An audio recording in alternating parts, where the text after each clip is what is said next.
जय श्री राधे कृष्ण। आप सभी का आपके अपने YouTube channel B K Mishra present में बहुत बहुत स्वागत है। आइए आज आप सब जानेंगे वर्ष 2024 भाद्रपद मास कृष्ण पक्ष अजा एकादशी व्रत के शुभ मुहूर्त के बारे में, पारण समय के बारे में, पारण कब और किस चीज से किया जाएगा, इस दिन विशेष करके भगवान को किस वस्तु का भोग लगाना चाहिए, इस दिन क्या करना चाहिए, नहीं करना चाहिए। तो आइए जानते हैं इन सबों के बारे में। भाद्रपद मास कृष्ण पक्ष में पड़ने वाली एकादशी को इसे अजा एकादशी और जया एकादशी के नाम से भी जाना जाता है। आप सभी भक्तों को अजा एकादशी व्रत की ढेर सारी शुभकामनाएं। आप सभी के जीवन में लक्ष्मी नारायण की कृपा से आप सभी को सभी प्रकार के सुख और समृद्धि की प्राप्ति हो। जो भी भक्त सच्ची श्रद्धा के साथ, नियम और निष्ठा के साथ अजा एकादशी का व्रत धारण करते हैं तो इस व्रत को करने वाले व्यक्ति को अपार संपदा, पुत्र पौत्र आदि एवं चर अचर जीवों का भी लाभ प्राप्त होता है एवं सुख प्राप्त होता है। ऐसे व्यक्ति का कोई भी विरोधी नहीं होता है।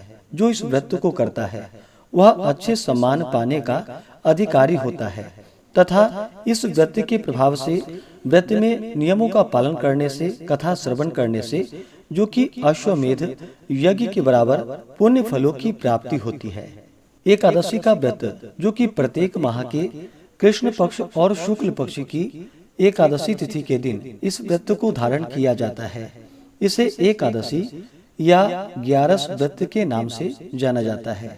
यह व्रत भगवान विष्णु, भगवान श्री कृष्ण को अति प्रिय होता है। जो भी भक्त एकादशी का व्रत धारण करते हैं उन्हें दशमी के दिन से ही व्रत में नियमों का पालन करना चाहिए। दशमी तिथि के दिन सूर्यास्त होने से पहले ही भोजन ग्रहण कर लेनी चाहिए।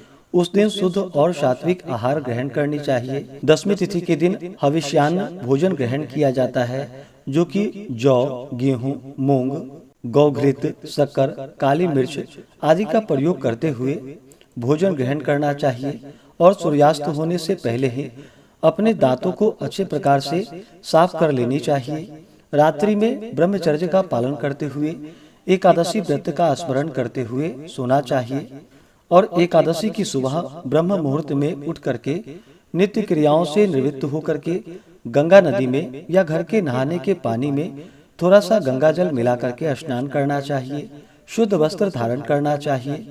व्यक्ति को व्रत का संकल्प लेना चाहिए और भगवान विष्णु से प्रार्थना करनी चाहिए कि हे भगवान विष्णु, आज मैं अजा एकादशी का व्रत धारण करने जा रहा हूँ या करने जा रही हूँ। इस प्रकार से भगवान से प्रार्थना करे कि यह व्रत मेरा निर्विघ्न पूरा हो, हमें पुण्य फलों की प्राप्ति हो।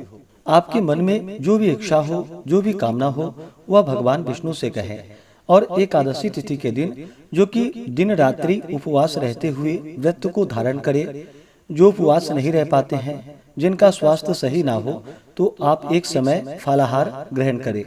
फलाहार में जो कि केला, आम, अमरूद, बादाम, पिस्ता इत्यादि अमृत फलों का सेवन करें। प्रत्येक वस्तु भगवान को अर्पित करके भोग लगा के तुलसी दल छोड़ करके ही ग्रहण करनी चाहिए। इस दिन भगवान विष्णु का, माता लक्ष्मी का सुबह और शाम के वक्त पूरे विधि विधान के साथ पूजन करे, कथा श्रवण करे, भगवान की आरती करे। इस दौरान ओम नमो भगवते वासुदेवाय या श्री कृष्ण गोविंद हरे मुरारी आदि नाम मंत्रों का जप करे।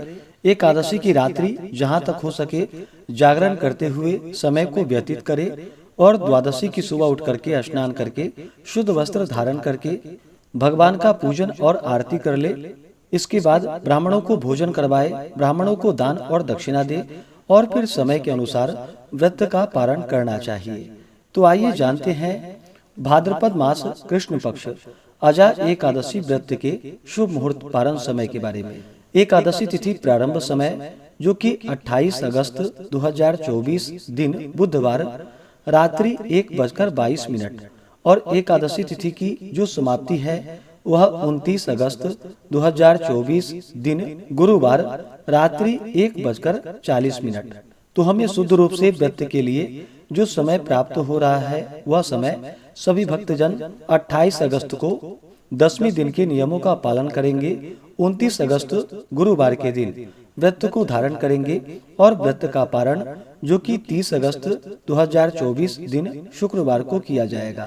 एकादशी व्रत का पारण हरिवासर समाप्त होने के बाद करना चाहिए। हरिवासर का समय द्वादशी तिथि का पहला चौथाई हिस्सा हरिवासर का होता है। तो द्वादशी तिथि की जो समाप्ति है वह 30 अगस्त 2024 दिन शुक्रवार रात्रि 2:26 पे द्वादशी तिथि की समाप्ति है। तो इस व्रत का पारण सभी भक्तजन 30 अगस्त को करेंगे। 30 अगस्त को पारण का समय सुबह 7:49 से सुबह 8:40 तक व्रत का पारण किया जाएगा। अजा एकादशी व्रत का पारण जो कि कुष्मांडेन पारणम, कुष्मांड जिसे कि बहुत से जगहों पर भुआ के नाम से भी जानते हैं, तो इससे इस व्रत का पारण है। यह संभव ना हो तो आप जल, फल या तुलसी दल से व्रत का पारण करें। इसके बाद फिर आप भोजन ग्रहण करें। एकादशी तिथि के दिन ब्रह्म मुहूर्त का जो समय होगा वह समय सुबह 4:28 से सुबह 5:13 तक होगा। सूर्योदय का समय सुबह 5:37 और सूर्यास्त शाम 6:20।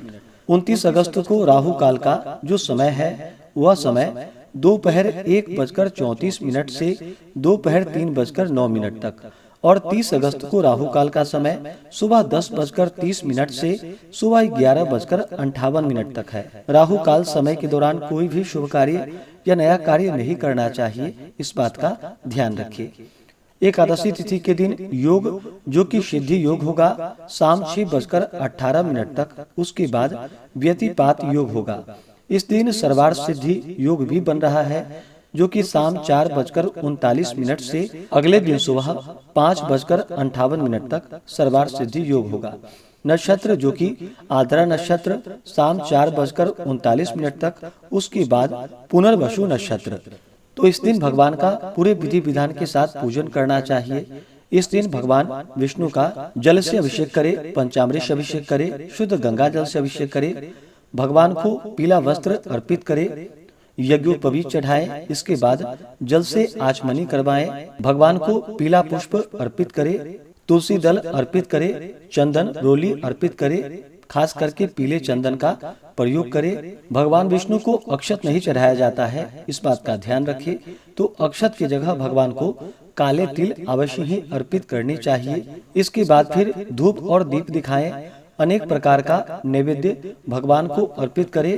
अभी के मौसम में जो भी ऋतु फल मिल रहे हों उसका प्रयोग करें।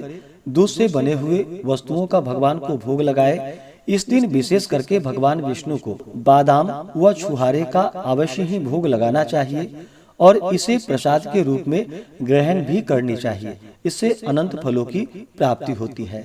भगवान को नैवेद्य प्रसाद अर्पित करके उसके बाद जल से आचमनी करवाएं। मुख शुद्धि के लिए पान पत्र, सुपारी, लौंग, इलायची के साथ में अर्पित करें। द्रव्य दक्षिणा चढ़ाएं। इसी प्रकार से माता लक्ष्मी का भी साथ में पूजन करना चाहिए। माता लक्ष्मी का जल से अभिषेक करें, पंचामृत से अभिषेक करें, शुद्ध गंगा जल से अभिषेक करें। माता को लाल वस्त्र चढ़ाएं, श्रृंगार की वस्तुएं अर्पित करें, गंध पुष्प धूप दीप आदि से पूजन करके अनेक प्रकार के नैवेद्य आदि का भोग लगाएं। जल से आचमनी करवाएं। मुख शुद्धि के लिए पान पत्र, सुपारी, लौंग, इलायची के साथ में अर्पित करें। द्रव्य दक्षिणा चढ़ाएं। इसके बाद फिर एकादशी व्रत का कथा श्रवण करनी चाहिए, भगवान की आरती करनी चाहिए। इससे भगवान विष्णु अपने भक्तों के ऊपर अति प्रसन्न होते हैं, अपने भक्तों के सभी प्रकार के पाप और ताप को नष्ट कर देते हैं, सुख और समृद्धि का आशीर्वाद प्रदान करते हैं और अंत में भगवान विष्णु की कृपा से भगवान के धाम की प्राप्ति होती है। जो भी भक्तजन व्रत को धारण करते हैं, व्रत के दौरान कुछ बातों का ध्यान रखना चाहिए। इस दौरान शुद्ध और सात्विकता का पालन करना चाहिए, ब्रह्मचर्य का पालन करना चाहिए, तामसिक वस्तुओं का, नशीले पदार्थों का सेवन नहीं करना चाहिए, मांस, मदिरा, लहसुन, प्याज आदि का प्रयोग बिल्कुल भी नहीं करना चाहिए। एकादशी तिथि के दिन और 10वीं तिथि के दिन भी चावल ग्रहण नहीं करनी चाहिए। आप द्वादशी तिथि के दिन पारण करने के बाद चावल ग्रहण कर सकते हैं। व्यक्ति को व्रत के दौरान किसी के ऊपर क्रोध नहीं करनी चाहिए। अपने मन में किसी के प्रति ईर्ष्या या द्वेष का भाव नहीं लाना चाहिए। भगवान विष्णु के चरणों में अपना मन लगाना चाहिए। जहाँ तक हो सके व्रत के दौरान भगवान के नामों का स्मरण करते हुए भजन कीर्तन करते हुए समय को व्यतीत करनी चाहिए। इस दिन मिथ्या भाषण नहीं करनी चाहिए या किसी ऐसे व्यक्ति से बातचीत भी नहीं करनी चाहिए जो कि दूसरे की निंदा करते हों, अपशब्द कहते हों या चुगली आदि का कार्य करते हों। उनसे दूरी बना करके रखनी चाहिए और भगवान का पूरे विधि विधान के साथ पूजन, कथा श्रवण, आरती आदि करनी चाहिए। इससे भगवान विष्णु अपने भक्तों के ऊपर अति प्रसन्न होते हैं और अपना कृपा प्रदान करते हैं। तो आशा करता हूँ कि यह जानकारी आपको अच्छा लगा हो। ऐसे ही ज्ञानवर्धक जानकारियाँ प्राप्त करते रहने के लिए, व्रत पूजा के बारे में जानने के लिए, कथा को सुनने के लिए चैनल पे अगर आप पहली बार आए हैं तो चैनल को लाल बटन दबा करके सब्सक्राइब करें, साथ में बेल आइकन घंटी को दबाएं ताकि आने वाली वीडियो का नोटिफिकेशन आपको समय से मिलता रहे। वीडियो को लाइक करें, शेयर करें। सुखी रहें और स्वस्थ रहें। जय श्री राधे कृष्ण। धन्यवाद।